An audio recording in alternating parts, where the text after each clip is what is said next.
ఎలాగున్నారు? అందరూ బాగున్నారా? నేను సునీత కుకింగ్. ఈరోజు నేనేం చేస్తున్నానంటే రెస్టారెంట్ స్టైల్లో బిర్యానీ చేస్తున్నాను. రెస్టారెంట్ స్టైల్లో లాగా బిర్యానీ తినాలనుకుంటున్నారా? అయితే ఈ వీడియో చూడండి. సేమ్ రెస్టారెంట్ స్టైల్లోనే ఉంటుంది. మన ఇంట్లోనే ఈజీగా చేసుకోవచ్చు. నాకు లైక్ చేయండి, కామెంట్ చేయండి, సబ్స్క్రైబర్ చేసుకోండి. ఎలాగంటే నేను వంకాయలు ఫ్రై చేసి అలాగే రొయ్యలతో కూడా వేసి బిర్యానీ చేస్తున్నాను. సేమ్ రెస్టారెంట్ స్టైల్లోనే మన ఇంట్లో కూడా రెస్టారెంట్ స్టైల్లోనే చేసుకోవచ్చు. ఆ విధంగా ఈ వీడియోలో బిర్యానీ చేస్తున్నాను. ఒకసారి స్కిప్ చేయకుండా చూడండి. చాలా ఈజీగా చేసుకోవచ్చు, చాలా టేస్టీగా కూడా ఉంటుంది.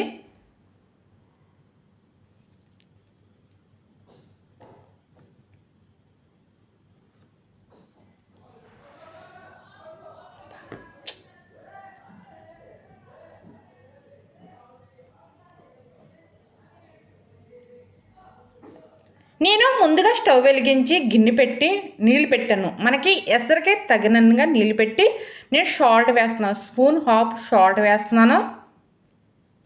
ఎందుకంటే మనకి ఎసరికి ఎన్ని నీళ్ళు పెట్టుకుంటామో అలా పెట్టుకోవాలి. అలాగే బిర్యానీ సరుకులు వేస్తున్నాను. దాసం చెక్క, లాలుక్కాయలు, లవంగలు, జాంపత్రి, అలాగే బిర్యానీ ఆకులు ఇవన్నీ వేస్తున్నాను. మనం బిర్యానీలో ఏం వేసుకుంటామో అవన్నీ వేస్తున్నాను. జీరా ఇవన్నీ వేస్తున్నాను.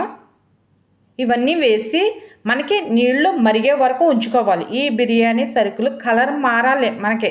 అలాగే లైట్గా ఒక స్పూనుడు గరం మసాలా వేస్తున్నాను. మసాలా కూడా కలిసి ఈ వాటర్ అంతా మనకి మరిగిపోవాలి. అవి మనం వేసినవన్నీ మరిగిపోవాలి. అలాగే నేను రొయ్యల కర్రీ ముందుగానే చేసి పక్కన పెట్టాను. మనం రొయ్యల కర్రీ ఎలా చేసుకుంటామో ఆ విధంగా చేసి పక్కన పెట్టాను.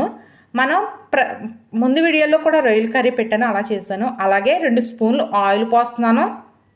మనం మరిగే వాటర్లో ఆయిల్ పోసుకోవాలి. చూడండి, ఈ విధంగా కలర్ వాటర్ రావాలి. మనకి వేసిన బిర్యానీ సరుకులు అవన్నీ మనం రసమంతా ఈ వాటర్లో కలిసిపోవాలి. అలా మరగనిచ్చుకోవాలి. నేను 3 గ్లాసులు బియ్యం బాస్మతి రైస్ తీసుకున్నాను. ఈ గ్లాస్తో 3 గ్లాసులు. నేను ముందుగా ఒక గంట అరగంట నానబెట్టుకోవచ్చు. మీకు టైం ఉంటే గంట పర్వాలేదు, లేదంటే అరగంట నానబెట్టుకోవచ్చు. ముందుగానే నానిపోవాలి రైస్ అన్నది, బిర్యానీ రైస్. అవి నీళ్ళన్నీ తీసేసి నేను పొంగే నీటిలో వేస్తున్నాను.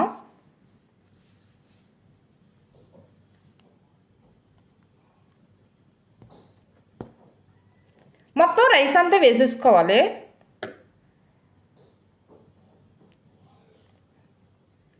వేసిన తర్వాత నేను ప్లేట్ పెట్టేస్తాను.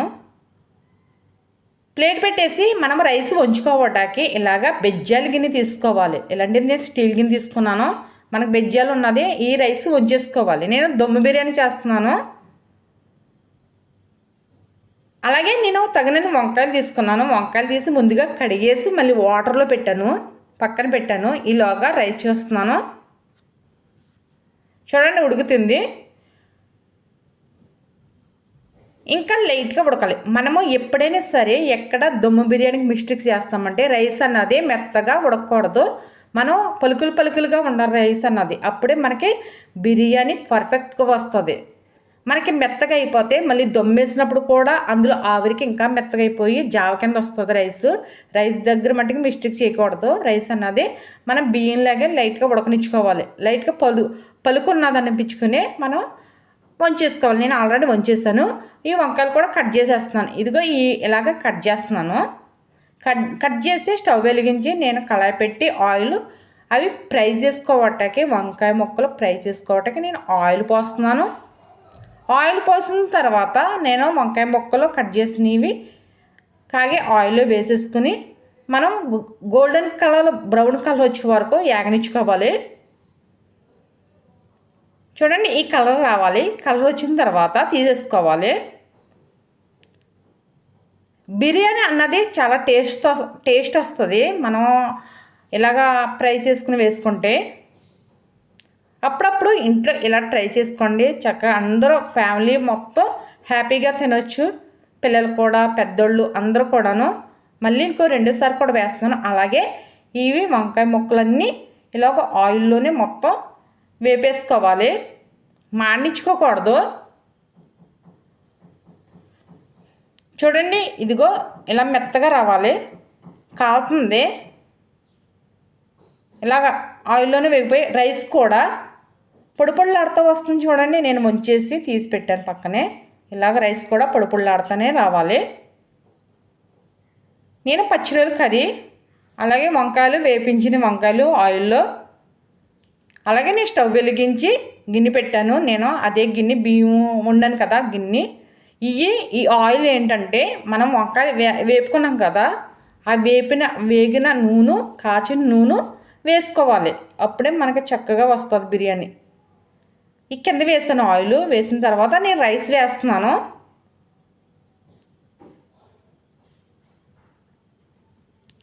ఈ రైస్ వేసుకుని ఇటువైపు అటువైపు మనం చక్కగా ఇలాగ అనేసుకోవాలి.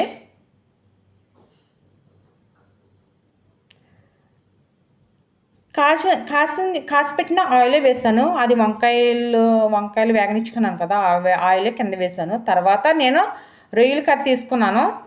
రొయ్యల కర్రీ ఒక స్టెప్ కింద వేస్తున్నాను. రైస్ ముందు వేసుకోవాలి, తర్వాత కర్రీ వేసుకోవాలి. ఎందుకంటే ఆల్రెడీ మనకి కర్రీ అయిపోయిందే వేస్తున్నాను. నేను హాఫ్ తీసేసాను, హాఫ్ వేసాను కర్రీ. మళ్ళీ రైస్ వేస్తున్నాను. ఇంకో స్టెప్ కింద రైస్ వేస్తున్నాను. మనకి ఎప్పుడైనా సరే రైస్ అన్నది మెత్తమడకూడదు. మనకి పొడి పొడిలాడుతూ పలుకులుగా ఉండాలి రైస్ అన్నది. అప్పుడే పర్ఫెక్ట్గా వస్తుంది. మనం వేసినప్పుడు చూడండి అంటుకోకుండా మనకి పొడి పొడిలాడుతూ వచ్చేస్తుంది. ఇలాగ రైస్ వేసుకుని ఇంకో స్టెప్ వేసుకుని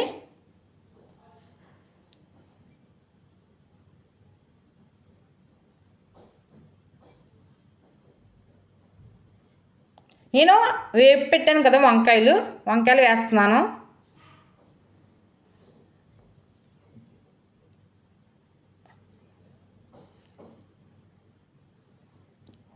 ఇవన్నీ స్టెప్ కింద వేసేసుకోవాలి. తర్వాత నేను మిగిలిపోయిన కర్రీ కూడా దీనిపైన ఇలాగ వేసేసుకోవాలి.